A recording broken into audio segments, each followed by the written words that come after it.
Good morning, everyone. It's Joker, and today we are back with another slime video.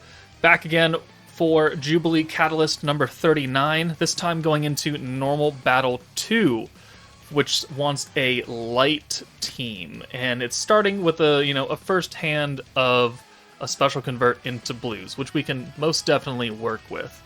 But let's get the disclaimers out of the way. First off, your results may vary. Obviously, the stage is maxed out, so, I mean, if you have access to the team that I'm about to show you to do that, then by all means, use it. But if not, you gotta use what you've got. This video is a guide, so please, take what it is and then modify it based on who you have available. Disclaimer number 2 is these are the units I use for protection gauge. These are the units I use for skill points on turn 1 and other turns, so, use it as you have dupes for them. And then disclaimer number 3 is don't forget to go into town and optimize your light building so your light nuker can do as much damage as possible. But with that said, let's go ahead and jump in. Alright, so this is the max score team that we're using for Normal 2. New Year's team nuking single target with RIMURU. So we've got Shion, the 4-star Gobta with the orb change and the poison dodge, because we do need that. We've got Diablo, Shinsha, Milim, and RIMURU. This Normal 2 has a 5-turn limit for max score. So if you want to take 1 damage across the board, obviously, you want to kill within 5 turns, and you want to also do 1.4 million damage on your nuke, whether it be an AoE or a single target. So between everything that's going on here, we should be able to do it. I believe I've got a light attack charm on Shion now to give us that extra bit of oomph when we are nuking. But this stage is actually probably a bit easier than Normal 1 because they don't give themselves like pierce or attack or anything. They just poison you, and if you have a unit that can dodge poison, then that's fine. So here, we're only going to send the 4 blues, because obviously Gobta is not a special converter, so it doesn't really matter. We do want to take out that middle wolf, though, because he does have crit resistance. The other one, that one has pierce resistance, and then the one on the right has guard power. So we definitely don't want to nuke the middle one at all, because of the crit resistance that would just hurt our damage. So here, we'll bring in RIMURU. He's got 3 orbs now. We'll use Diablo to give them away, and then we'll get the rainbows going. That gets us an EX ult for him. We bring Gobta in now, and we put the poison dodge on everybody. If you don't have Gobta and you have, poison gear that has enchantments on it, I mean, you can certainly try and bank on that too, but this just makes it, a non-factor. So 1, 2, 3, and then we'll start hitting the other wolf with pierce resistance. It honestly does not matter after that point. It's better to leave the other one alive because of the guard power, and you do less damage to him before the nuke. But there's the failed dodge. There's 1 damage right there. 127. Go ahead and use RIMURU's attack buff and weakness strike, and then we'll send him away. Because remember, we have up to 5 turns to do this, and we need enough points to use all 3 of the other skills. The Milim buff, the Shinsha buff, and the Diablo debuff here. So now, we're going to use Shion. We need it because we need to cycle her. We need to get points. So, Milim will now come in because she doesn't have the crit and synergy. We won't do as much damage here. So we'll send Diablo last. He doesn't have gear on. He'll do not, too much damage right there. But, on the off chance he doesn't happen to guard, you do a lot of damage to it. So that's why we're sending the stronger character first. Even if she doesn't have the crit pierce. I just didn't want her to have it at all. So now we've got enough points. We'll put the debuff on. We'll bring RIMURU back in for Gobta, sure. And then we'll bring Shinsha in for Diablo since we've already used his debuff. We'll use buff. And then we'll use Shion, who I'm fairly certain I've got the light charm on. Let's figure that out. Here's the crit and synergy. And yeah, light attack buff. There we go. So that will help us nuke here for 1.4. Boom, 1.44 exactly. And that's enough to get damage cap and turn bonus. And we only took 7 hits for, one damage apiece. And there we go. There is the max score for Normal Battle 2. Again, you can go to turn 5 if you need to, because your team is not quite as powerful. You need to do a bit more damage, or you brought another buffing character. It's certainly, allowed. But after turn 5 is where you start to see a lower turn score. But that's that one. Let's move on to the other teams now. All right. I'm sorry that I don't have better teams for alternate strategies for this, but yeah, this is what we got. We don't have a lot of AoE, light nukers, sadly. So, I mean, you could use Light 2.0 Hero if you want. Sure, she might actually be in a team build. No, it actually doesn't look like I do. But, I mean, you could try that. But here, we have a stacking blue team, and we're going to AoE with Light Milim, who is not skill fused, by the way, so don't worry about that. It's a blue focus starting hand. That's why we're bringing Soka, so we can get that going. And then we've got alt buff and orb change with Shuna, light buff and orb change with Lumi, and then Raphael has the stun and the pierce and the alt resistance down and all that. And then Milim has her own attack buff and the light resistance down on one character. This is not a great team, but it'll certainly get you a score, right? A score is better than no score. Okay. So no one has attack gear on except for Milim, because I don't want to do any damage here, considering that most of the team is full of light characters. So turn 1, we'll use the Soka convert. We'll get her out of here for Lumi. We'll also bring Shuna in, because both Lumi and Shuna's support slot have turned to protection gauge characters. We'll send Shuna last, and we'll also spread the damage out, because Shuna is not light and will do the least amount of damage to everybody. So here, we don't even need an EX alt. We just need to get an alt. And there we got a very good hand, because we only need to use the Shuna convert, which keeps things very cheap and very nice and easy to manage. We are only taking 1 damage, though, so I mean, that's pretty cool. But the stacks. So the problem with this team, especially, is that the stun is only on one wolf, which means that you're only going to do maximum damage against one of them, even though you're using an AoE alt. So your damage will look really good on one of them and look pretty bad on the others, and that's just, a sad thing. You could also just, try and nuke it single target with Raphael. I also did that too, and the results were pretty much the same. So it didn't really matter all that much. But, I mean, if you don't have Milim, or you don't want to use the AoE strat, then you can certainly just nuke with Raphael and kill off 2 of the wolves, and that'll work just fine. So here, we'll use another stack of Shuna. We're going to go into the turn 5 max cap, and because we have 1 green Milim orb, we can use that, and now we've got plenty of points now. It's just that we don't have a lot of gauge for her, which is kind of unfortunate. So I'm going to send her away, so we can bring her in, hopefully, for someone else who has a lot more orbs next turn. And also, on turn 3, they put a Pierce debuff, and crit debuff, and guard penetration debuff on us, which, the last 2 don't matter, but the Pierce debuff certainly does. So I don't want Milim up here anyways. We didn't do anything about that on, well, we did not worry about it with the first team because we had RIMURU in the back, so he didn't have that crit nerf. So here, Lumi has an ult, but we have another blue orb incoming, so that's not really a big deal. We've got 3 orbs for Soka, so we could do any orb change here, realistically. We could do that, we could use Lumi's, we could have brought Milim in and used hers. It honestly does not matter. But by sending Lumi away now, we'll pull in that other blue orb, giving us a full hand. Perfect. We've got 2 more stacks of Shuna.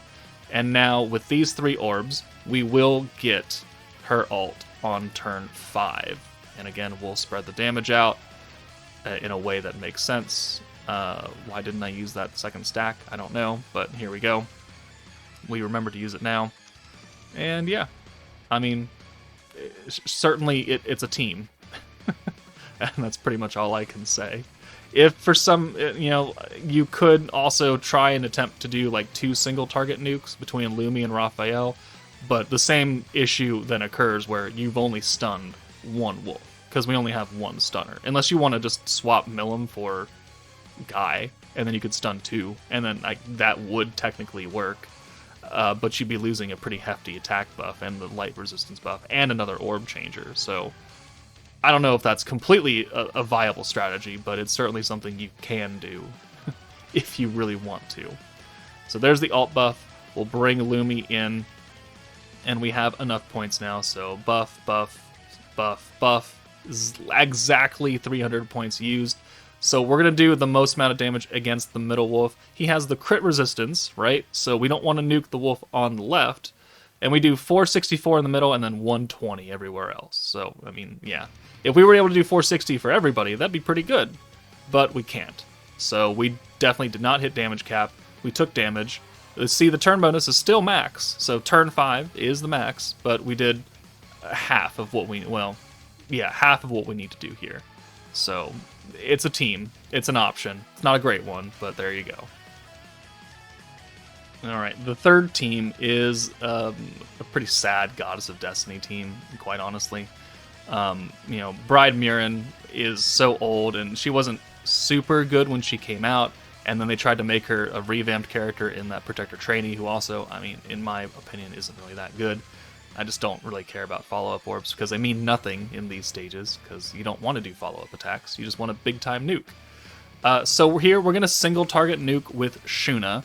The reason we're using the hero but not nuking with the hero is because Bride Mirren gives guaranteed crits to magic characters, not physical. So, if we wanted to make the hero crit, we'd have to swap someone else out. I mean, you could definitely swap Shuna out for somebody, but then we lose a way to get guaranteed, you know, orbs, right? So, it's not a great team, and it's certainly not going to do a lot of damage. And it actually does less damage than the Light 3.0 stacking team that we just showed off. But, I mean, they're very old characters now. You know, they've been featured on numerous banners. They're in, well, some of them are in the 3rd anniversary, or the Season 3 banner, I think. Don't quote me on that. I could be wrong. Whatever. But we're just going to send the 4 blues. We're going to leave Shuna in the back again so we can optimally steal a whole bunch of orbs here. Since we're single target nuking, we don't need to leave anybody else alive, but since we are trying to crit, again, we need to take out the middle wolf because we don't want to nuke someone who has crit resistance. 4 orbs for Rain, that's great, so we'll use her buff right there, the green buff. Crit resistance down for a couple turns, which, I mean, is cool. It's going to wear out by the time we nuke because we're going to turn 5 here. So let's steal. Boom. 6 orbs for Shuna. Alright, we'll bring the hero in for funsies, and then we'll go ahead and send these. I don't want to use Mirren right now, because I don't want the follow-up orbs, because I don't want to do too much damage to them and accidentally kill them. And, you know, if one dies, the follow-up orbs will go somewhere else, and then it'll kill that one, and it'll just die too quickly. So, poison, okay, fine. We have an ult for Shuna, which is fine because we've brought the hero who can alt swap it away into a green orb. And now I think this is where we need to really take stock. So, man, what are we doing here? What am I doing here? Okay, so we don't get an alt for Shuna quite there. Do I swap her out? I might actually swap her out for someone and then bring her back next turn, which means that we kind of use the alt swap ability. It's wasted, but oh well. We'll use the feature Hand of Greens from Sokka, therefore we don't have to worry about anything next turn, except this one single orange orb. So we'll go ahead and send this, we'll kill the middle wolf, and then we'll start hitting the Pierce Wolf. There we go. And now we can hopefully bring Shuna in on turn 4 for somebody who has a lot of orbs, like that. So that worked out fairly well. It's just that since we haven't used Mirren, we're not getting, you know, maximum points every single turn by sending greens. So, I mean, that does hurt us a bit. It's kind of unfortunate. It is what it is. We could have used that orbs or orange convert, but we don't need it. We just need an EX alt for Shuna, and we need max points, which we have now. So now we have enough to use the 4 primary buffs that we need on this team. So the attack buff, the light buff, the orb damage and element resistance down, and then we'll bring Rain in. But since it's not turn 3 or prior to, her skill is cut in half, so it's only 20% magic power and 20% resistance down instead of being the 40 and 20. So, and now we're going to use Mirren. We'll give ourselves the guaranteed crits, and then we'll go ahead and nuke this poor little wolf into the ground for some sad 496k damage. So, yeah, even worse than that stacking blue team with non-EX characters on it, but what can you do? It's still an S rank, you still got max turn bonus, and there you go. Moving on. Alright, the final sad team is a Bride, Shizu, and Shion team. This was a good team, like 2 years ago. Literally like 2 years ago, almost. Bride Shizu giving us stacking up to a guaranteed chance to pierce, a 10% alt damage, changing orbs, cool and everything. Leon's got a light buff that we can leave on Shion in the back. He is not skill fused. RIMURU has orb change and pierce resistance. Lumi, is skill fused both times, but we don't use, we only use like one stack of her skill maybe, and we're not AoEing here. Shion will be our DPS. She is skill fused, which means she starts off with a higher base pierce power, and it stacks from there. And then we've got the hero for the rewind and guaranteed crits for Shion. So, yeah, I don't... It's certainly a team. Not a good team. Worse than the other teams, which is why it's last. But these are very, very old characters. I mean, not an EX character to be seen here. They've been in the general pool for years. You may or may not have them, and if that's your only option, then hey, here you go. So we're going to start off using a stack of Lumi's alt buff right there. That'll just help Shion do more damage later on. And then we'll leave them up here, because both RIMURU and Lumi are giving us extra protection gauge for the first 3 turns. So Shion will start taking out the Pierce Wolf, right? So we don't want to nuke that one. And then from here, because we have Shizu now, and a lot of gauge for her, we can go ahead and start using a few skills. So how Shizu and Shion work, in case you don't know, is that for the first 3 turns, every time you use a skill, they get extra pierce something. Shizu gets extra chance to pierce, and Shion gets extra pierce power. And so you want to maximize the amount of skills you use in the first 3 turns, which doesn't really work that well if you don't have a lot of points to begin with. But because we have the rewind, that accounts for a skill and gives us an extra turn on turn 3 to use more skills when we have more points available. So it just kind of gets around her little kind of gimmickiness, I guess. There's the poison. Okay, it's fine. Cheeky counter, whatever. We are going to be piercing almost this whole time, so we will be doing extra damage. So here, rewind, boom, so there's a skill. So we're going to save ourselves some extra time. We can also use orb change, boom. That means that Shizu will get a good protector right there. We can bring Leon in now for the hero, because we want to use his light buff early once Shion has an ult, and then send her away with the light buff active. That way she can hold it. So let's do... Yep. Making sure that Leon's orb doesn't convert anything that we don't want. So there's a skill. There's a pierce resistance down skill. There's Shizu right here. So now we're using a whole bunch of skills, which is great. And we'll go ahead and kill that wolf, and then we'll move on to the middle one. Boom. And yeah. And I believe that gets us Shion's ult. I think. I didn't see it. But crit, pierce, weak point, that one's dead. Yeah, that gets her ult. That's great. The rewind kicks in. So now we have 94 points. We can use the light buff, which is another skill within 3 turns, right? And then we can use the attack and pierce power, which we're up to 58, which will actually be 61% because the light buff will count first before that goes active. So you have 61% pierce power. Again, if your Shion isn't skill fused, she will be lower than that because she starts at like 40%, or she starts at 20 instead of 40% pierce power or something like that. And we're just going to send this. And we literally just need enough points to use the 55-point hero crit skill. So we're going to go to turn 5, and we just need a few more points here. And that's it. So 14 points, that will give us what we need to use the hero. So then on turn 5, we can bring Shion in for whoever. And she already has her pierce and her attack buff. She already has the light buff on. And now we can go ahead and put the crit buff on her and the crit resistance down and just help out. So that's why we wanted to kill the first 2 wolves, like the crit one and the pierce one, obviously, because we want to do both here. So There we go, and we'll go ahead and nuke. Maybe if you got a better, more lucky hand on turn 4 or something, you might have enough points to use another stack of Lumi for more ult, but, I mean, that's 45 points that you have to account for. So there we go. 200-something K on the nuke from Shion. Not great, but, again, it is what it is. But there are 4 teams you can use for normal battle 2. If there are any others you've discovered, please let me know in the comments so other people can check that out and use them if they have it available. But that's it from me. Take it easy, and I will see you all later.